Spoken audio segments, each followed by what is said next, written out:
India semiconductor mission के announcement के बाद सेमीकंडक्टर स्टॉक्स में एक बहुत ही अच्छा बज़ आ चुका है। काफ़ी सारे स्टॉक्स ने एक बहुत अच्छा मूव ऑलरेडी दिखा दिया है एंड काफ़ी सारे स्टॉक्स हैं जो मूव दिखाने के लिए रेडी हो रहे हैं। बट आपके लिए कौन सा ऐसा स्टॉक है जो अभी भी अच्छा रिस्क टू रिवॉर्ड पेश कर रहा है? इस वीडियो में हम इस सेक्टर के बहुत सारे स्टॉक्स का टेक्निकल एनालिसिस करने वाले हैं, रिस्क टू रिवॉर्ड डिफाइन करने वाले हैं, जिससे कि आप ये डिसाइड कर पाएं कि कौन सा स्टॉक आपके टाइम होराइजन या आपके इन्वेस्टमेंट होराइजन के लिए बेटर रहेगा आपके पोर्टफोलियो के लिए। तो अगर इस चैनल पे आप नए हैं तो इस चैनल को सब्सक्राइब कर लीजिए, क्योंकि हम इसी तरह के टेक्निकल एनालिसिस वीडियोस लाते रहते हैं। हम डिफरेंट डिफरेंट इंस्ट्रूमेंट का डिफरेंट डिफरेंट फेजेस में टेक्निकल एनालिसिस करके आपको दिखाते हैं, बताते हैं कि कौन से जोन्स हैं या कौन से लेवल्स हैं जहां पे एक अच्छा मूव आप कैप्चर कर सकते हैं।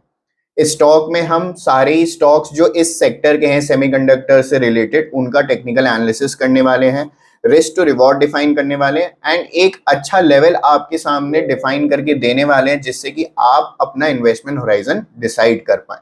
ओके, तो पहला मेरा स्टॉक है मॉसचिप। मॉसचिप का ये डेली टाइम फ्रेम का चार्ट है। अगर आप इसका चार्ट देखोगे यहाँ पे तो आपको दिखेगा कि ये ऑलरेडी 2-3 दिन में एक 30 से 31% का मूव ऑलरेडी दिखा चुका है। अब इतने बड़े मूव के बाद क्या ये जो करंट मार्केट प्राइस चल रही है 248, क्या ये सही जगह है यहाँ पे मेरे को फ्रेश पोजीशन बनाने के लिए? हो सकता है आने वाले कुछ सेशन में ये और 5-10% का मूव दिखा दे, बट मुझे हमेशा जब भी नई एंट्री बनानी होती है लॉन्ग के लिए तो हमारे को सबसे पहले रिस्क टू रिवॉर्ड डिफाइन करना चाहिए। तो इसका जो एक अब इम्पॉर्टेंट सपोर्ट बन गया है, जो पहली रैली आई थी इसकी, जो आ रही है मेरी 4 तारीख को थर्सडे के सेशन की, जो उसका बॉटम है 190 से 193 का, जहाँ से इसने स्टार्ट किया था, वो ही एक इम्पॉर्टेंट सपोर्ट की तरह बन के आ रहा है। तो यहाँ पे इसको 193 के लेवल को मैं यहाँ पे मार्क कर लेता हूँ।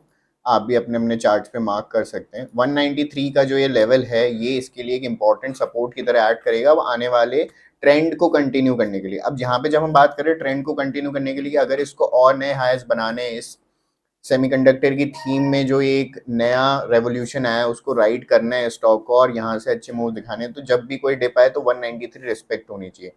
जितनी बार 193 टेस्ट करेगा और उसके तोड़ने की प्रोबेबिलिटी बनने लगेगी, तो यहाँ पे आप ध्यान में रखिएगा कि ये स्टॉक वहाँ से थोड़ा सा नेगेटिव हो जाएगा या फिर कंसोलिडेशन जोन में जा सकता है। बट जब जब 193 टेस्ट करे, 190 से 200 का लेवल, एग्जैक्ट लेवल्स तो हमें नहीं देखने को मिलेंगे। उस जोन में आप यहाँ पे अपनी लॉन्ग की अपॉर्चुनिटीज आइडेंटिफाई करने की कोशिश कर सकते हैं। हो सकता है कि 193 आए नहीं। अगर आप यहाँ पे ईएमएस देखोगे तो ये एक्सपैंड हो चुके हैं ऑलरेडी। अब ये जब एक्सपैंड अभी अभी जस्ट स्टार्टिंग में ही हुए हैं तो ये टाइम लेंगे। डेली टाइम फ्रेम पे एक्सपेंड हुए हैं तो इसका मतलब ये है कि यहाँ से ये अब इसको ऊपर की तरफ पुश करेंगे जब भी प्राइस इसके पास जाएगी या फिर ये प्राइस के पास जाएंगे। तो अगर कुछ दिनों में ये 220 210 तक आ जाते हैं ईएमएस, तो 210 और 220 इसके लिए एक शॉर्ट टर्म सपोर्ट की तरह ऐड करने लगेगा स्टॉक के लिए। जब जब यहाँ पे ये टेस्ट करेगा 210 से 220 के लेवल, वहां से मेरे को एक शार्प बाइंग दिख सकती है। दो चीजें और हैं कि आप देखोगे ये न्यूज आई थी उससे पहले ही यहाँ पे वॉल्यूम बिल्डअप होना स्टार्ट हो गया था मॉसचिप में, एंड उसका एक क्लीन ब्रेकआउट मुझे मिला थर्सडे के सेशन को। तो यहाँ पे ये क्लियर कट एक मोमेंटम स्टॉक बन चुका है एंड यहाँ पे जो हमने अभी लेवल्स डिफाइन किए हैं चार्ट पे, वो आप अपने अपने चार्ट पे मार्क कर सकते हैं एंड इस स्टॉक को राइड कर सकते हैं with defined zones as your stop loss and your risk to reward markings, कि यहाँ पे मेरे को फ्रेश पोजीशन बनाने के लिए देखना चाहिए स्टॉक को। वीकली टाइम फ्रेम भी स्टॉक का देख लेते हैं। अभी हमने डेली दिया था, तो अगर आप वीकली टाइम फ्रेम देखोगे तो ये क्लियर कट एक ब्रेकआउट दे दिया है इस वीक की कैंडल ने मुझे, जो कि लेवल आ रहा है 210 के आसपास का। 210 जब तक इंटैक्ट है ये हायर है, हायर लो बनाएगा वीकली टाइम फ्रेम पे। तो इससे भी ये चीज़ हम यहाँ पे आइडेंटिफाई कर सकते हैं कि यहाँ से शायद और मुझे 5 से 10% या फिर 15% तक का भी एक मूव इमीडिएटली दिख सकता है। बट अगर यहीं से अगर ये कंसोलिडेशन जोन में जाता है तो फिर ये थोड़ा टाइम लेगा अपने लेवल्स को भी टेस्ट करने में और वहां से एक पुल बैक दिखाने के लिए। तो चलिए, ये तो थी मॉसचिप की बात। अब हम सेकंड स्टॉक पे चलते हैं। सेकंड स्टॉक है मेरा हिंद रेक्टिफायर।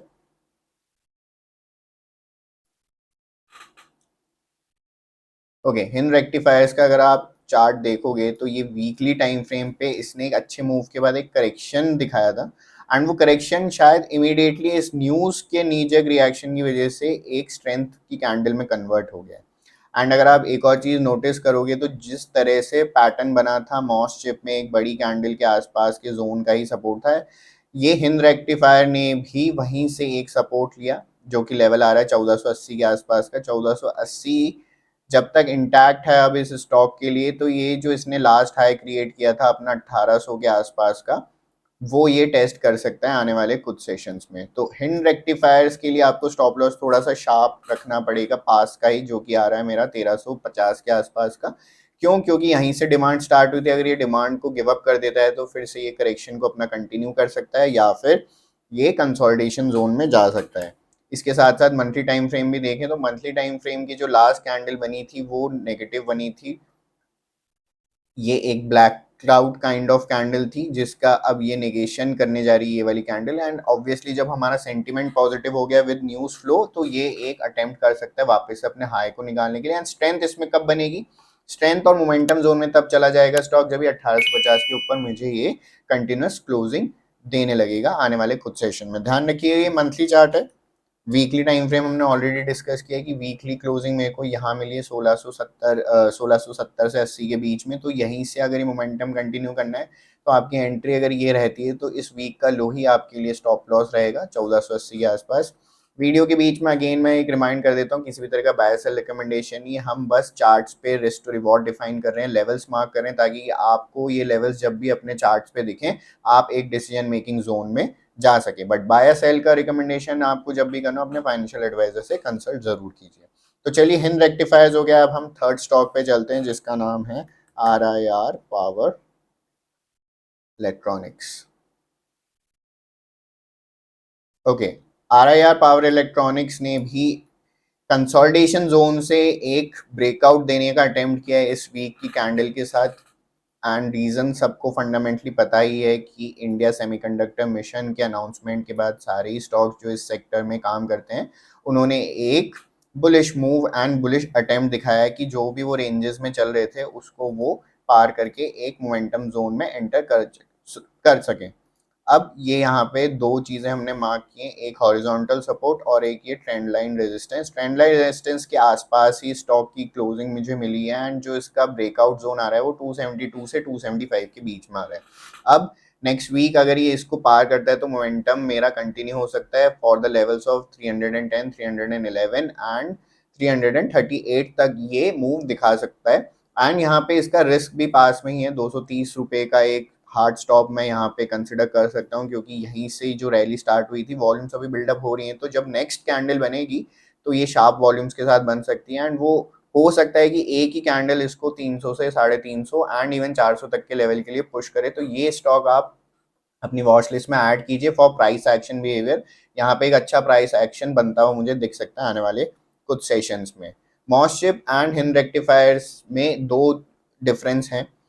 हिंद रेक्टिफायर एक अच्छे मूव के बाद करेक्शन दे रहा था एंड उसके बाद एक अटेम्प्ट करे उस मूव को वापस कंटिन्यू करने के लिए। मॉसशिप ने एक मूव बहुत शार्प दे दिया है इस न्यूज़ के बाद एंड RIR पावर इलेक्ट्रॉनिक्स ने इस न्यूज़ को भी धीरे धीरे कंसोलिडेट करते हुए, क्योंकि ये 4-5% के सर्किट के साथ मूव कर रहा है शायद इस वजह से इसने इतना शार्प मूव दी है।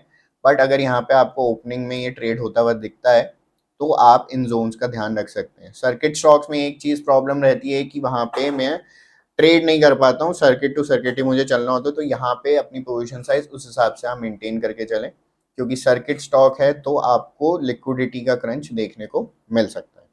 चलिए अब नेक्स्ट स्टॉक पे चलते हैं, CG पावर। CG पावर अगर आप इस चैनल से पुराने जुड़े हुए हैं तो आपको ये देखने को मिलेगा कि हमने इस स्टॉक को मल्टीपल टाइम्स रिकमेंड किया है। हमारे टेलीग्राम चैनल पे भी, हमारे रिसर्च ग्रुप पे भी हम इस स्टॉक में काफ़ी बार पोजिशनल एंड स्विंग ट्रेड्स ले चुके हैं।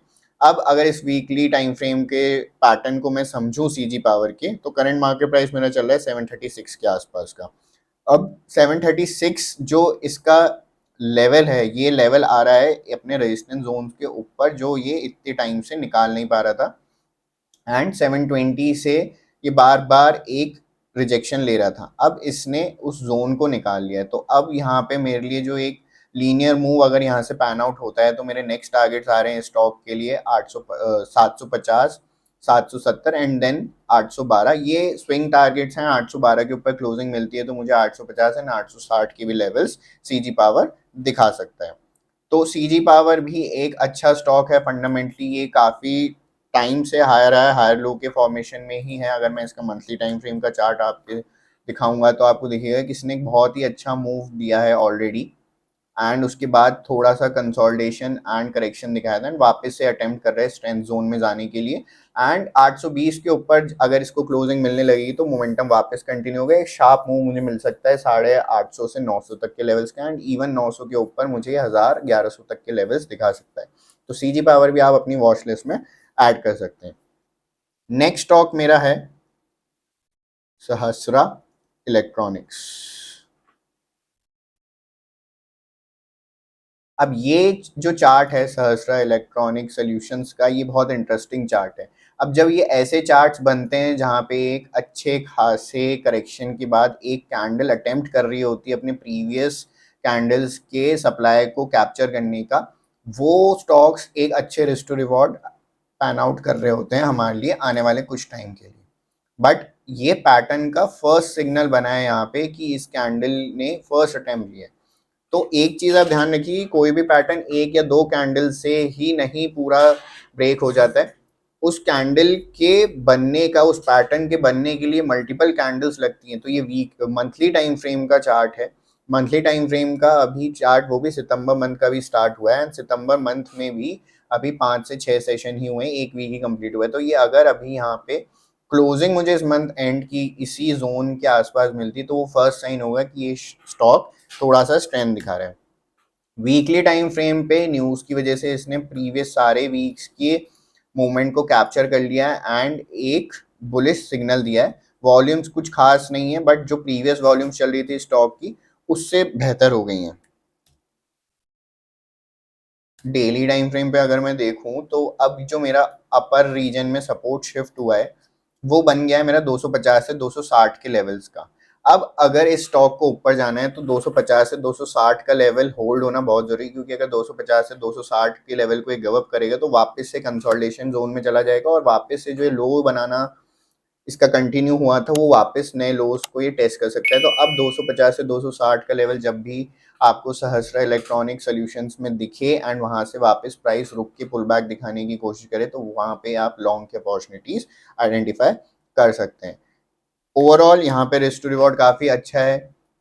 यहाँ से अगर मैं इसके ऊपर के लेवल्स की बात करूँ तो ये 430 इसका पहला बड़ा रेजिस्टेंस आ रहा है, उसके ऊपर ये 450, 460 एंड इवन 500 तक के लेवल्स दिखा सकता है। एंड यहाँ से 628 तक के भी लेवल्स इसके ओपन है, क्योंकि मेजर सप्लाई 680 670 के आसपास से आई थी। तो यहाँ से ऑलमोस्ट आपको 100% का रिटर्न देखने को मिल सकता है। बट ज़रूरी ये है कि ये जो न्यूज़ का अनाउंसमेंट हुआ है फंडामेंटली भी ये स्टॉक उस को कैप्चर कर पाए तभी प्राइस सपोर्ट करेगी। अगर फंडामेंटली स्टॉक अच्छा नहीं है तो प्राइस एक्शन सपोर्ट नहीं करेगा उस चीज़ को। सिर्फ प्राइस एक्शन के बेसिस में अपनी एंट्रीज डिफाइन नहीं कर सकता, फंडामेंटली भी मुझे स्टॉक के बारे में पता होना चाहिए। ठीक है, तो सहस्tra इलेक्ट्रॉनिक्स का चार्ट पे आप अपने जोन्स मार्क कर लीजिए। इंपॉर्टेंट सपोर्ट है मेरा 250 से 260 के बीच का। अब नेक्स्ट स्टॉक है मेरा SPEL सेमीकंडक्टर लिमिटेड। ये BSC पे लिस्टेड है एंड इसने बहुत ही शार्प मूव दिया है। ये शायद लास्ट 2 दिन, यस, ये भी मॉस चिप के जैसे ही एक मूवमेंट इसने दिया है। एक शार्प नीजक रिएक्शन हम कह सकते हैं इस अनाउंसमेंट के बाद इस स्टॉक में देखने को मिला है मुझे। एंड उसके बाद एक चीज़ हमें यहाँ पे देखनी होगी कि जो अब इसका इंपॉर्टेंट सपोर्ट आ रहा है वो आ रहा है 170 के आसपास। तो 170 जब तक इंटैक्ट है तो ये मोमेंटम यहाँ से कंटिन्यू हो सकता है एंड इस स्टॉक में आप इस न्यूज़ के वेव को, इस फंडामेंटल चेंज को यहाँ से राइड कर सकते हैं। बट ज़रूरी है कि फंडामेंटली ये स्टॉक उस पे काम करता रहे एंड अच्छे results quarter and quarter post करता रहे, तभी वो प्राइस उस पर सपोर्ट करेगी। अदरवाइज ये जो शार्प मूव है वो वहाँ से कूल ऑफ भी हो सकता है। तो रिस्क टू रिवॉर्ड वाइज ये यहाँ पे बहुत अच्छी अपॉर्चुनिटीज़ नहीं प्रेजेंट कर रहा है यहाँ पे, क्योंकि एक बहुत अच्छा मूव ऑलरेडी हो चुका है लास्ट 4-5 सेशन में। देखोगे अगर आप यहाँ पे तो 132 का स्टॉक यहाँ पे 230 रुपये हो चुका है। तो यहाँ पे मैंने काफ़ी अच्छा मूव ऑलरेडी देख लिया, 50-60% का मूव मेरे को ऑलरेडी यहाँ पे मिल चुका है। तो यहाँ पे आप थोड़ा सा चार्ट पे ध्यान रखिए, अपने जोन्स मार्क कर लीजिए, अलर्ट सेट कर लीजिए एंड जोन्स के आसपास आप वापस से रिव्यू कर सकते हैं। नेक्स्ट स्टॉक है मेरा Surana telecom and power limited. Okay, Surana telecom and power limited एक पेनी स्टॉक की कैटेगरी में था कुछ टाइम पहले, बट अब ये न्यूज़ के रिएक्शन जब आया उससे पहले से इसमें थोड़ा थोड़ा मूवमेंट ऑलरेडी स्टार्ट हो गया था। तो यहाँ पे आप देख सकते हैं कि ये कुछ तरह का इनसाइडर मूवमेंट यहाँ पे स्टॉक में पैन आउट होना ऑलरेडी स्टार्ट हो गया था। अब इतने अच्छे मूव के बाद 18 रुपये से ये 24-25 का मूव ऑलरेडी दिखा चुका है। तो सिमिलरली मेरा जो अब सपोर्ट आ रहा है वो 20 पे शिफ्ट हो गया। 20 को जब तक ये होल्ड करेगा तो 28 एंड इवन 30 तक के लेवल्स ये दिखा देगा एंड 30 के ऊपर क्लोजिंग मिलते ही ये फ्रेश मोमेंटम जोन में चला जाएगा एंड वहां से मैं हायर हाई लो की स्ट्रक्चर को पैन आउट होता हुआ देख सकता हूँ स्टॉक पे। तो 20 के लेवल को आप ध्यान रखिए, जब तक वो इंटैक्ट है यहाँ पे एक मुझे मूवमेंट और अपसाइड का दिख सकता है। अब लास्ट स्टॉक हम ले लेते हैं MIC इलेक्ट्रॉनिक्स। इसमें हम इसका चार्ट पे इसकी मार्किंग्स कर लेते हैं एंड उसके बाद हम इस वीडियो को यहाँ पे एंड करेंगे। MIC इलेक्ट्रॉनिक्स भी आप देखोगे तो हार्ड कोर करेक्शन जोन में था मंथली टाइम फ्रेम पे एंड इस न्यूज़ ने इसको एक रिवाइवल दिया है। तो यहाँ पे आपके लिए इंपॉर्टेंट सपोर्ट बन गया है अब 44 का लेवल। 44 का लेवल जब तक चार्ट्स में इंटैक्ट है यहाँ पे ये अटेम्प्ट कर सकता है अपने रेजिस्टेंस जोन को अटेम्प्ट करने के, जो कि आ रहा है 80 रुपीज़ का। तो रिस्क टू रिवॉर्ड यहाँ पे वही 15 रुपये की रिस्क है, 15 रुपये का ही रिवॉर्ड है। तो रिस्क टू रिवॉर्ड वाइज अगर आप देखोगे तो मुझे कमेंट सेक्शन में बताइएगा कि कौन से चार्ट पे आपको सबसे अच्छा रिस्क टू रिवॉर्ड मिल रहा है, जहाँ पे अपसाइड लेवल्स काफ़ी अच्छे से ओपन है अभी भी। देखिए, दो चीज़ होती है कि ऊपर से ही गिरता हुआ है स्टॉक तो डिफरेंट सप्लाई जोन्स बने, एक वो अटेम्प्ट करेगा स्टॉक, या फिर एक फ्रेश ट्रेजेक्ट्री में चला जाएगा जहाँ पे प्रीवियस सप्लायर कोई नहीं है।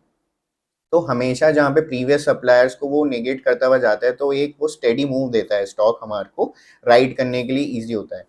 जो नई ट्रेजेक्ट्री में होता है जहाँ पे प्रीवियस सप्लायर्स नहीं होते, वहाँ पे हमेशा हमारे को बार बार क्वेश्चन होते हैं यार इतना चल गया, इसके ऊपर अब क्या। तो इसके ऊपर आपका क्या क्वेश्चन चार्ट पे जब तक नहीं दिखता है तब तक होल्ड करने की जो मेरा कन्विक्शन होता है वो थोड़ा सा कमजोर होने लगता है उन स्टॉक्स में। बट जहाँ पे सप्लाई जोन तक के टारगेट्स दिख रहे होते हैं वो थोड़े से कंपैरेटिवली इजी रहते हैं राइड करने के लिए। बट ये एक इंडिविजुअल एंड सब्जेक्टिव टॉपिक है, आप सब अपने अपने तरह से इस चीज़ को होल्ड कर सकते हैं, राइड कर सकते हैं अपने अपनी कैपिटल के हिसाब से। बट आप कमेंट सेक्शन में इन सारे स्टॉक में से मुझे बताएगा किसका रिवॉर्ड एंड रिस्क आपको अच्छा लग रहा है चार्ट्स में, एंड फंडामेंटली आपको कौन सा स्टॉक बेहतर लगता है एंड उसकी क्या कोई ऐसी खास न्यूज़ है जो हमें भी जाननी चाहिए। वो कमेंट सेक्शन में आप दूसरे लोगों के लिए भी एंड हमारे लिए भी शेयर कर सकते हैं। तो चलिए इस वीडियो को यहीं पे एंड करते हैं। मुझे उम्मीद है आपको ये एनालिसिस अच्छा लगा और ऐसी और वीडियोस हम आपके लिए लाते रहेंगे। अगर वीडियो अच्छा लगा तो अपने दोस्तों के साथ शेयर कीजिए जो सेमीकंडक्टर इंडस्ट्री के स्टॉक्स में इन्वेस्ट करना चाहते हैं या फिर करने का सोच रहे हैं। इसी तरह के एनालिसिस वीडियोस अगर आप और देखना चाहते हैं तो चैनल को जरूर सब्सक्राइब करके जाइएगा। हम इसी तरह से डिफरेंट इंस्ट्रूमेंट्स के टेक्निकल एनालिसिस करते रहते हैं। Thank you.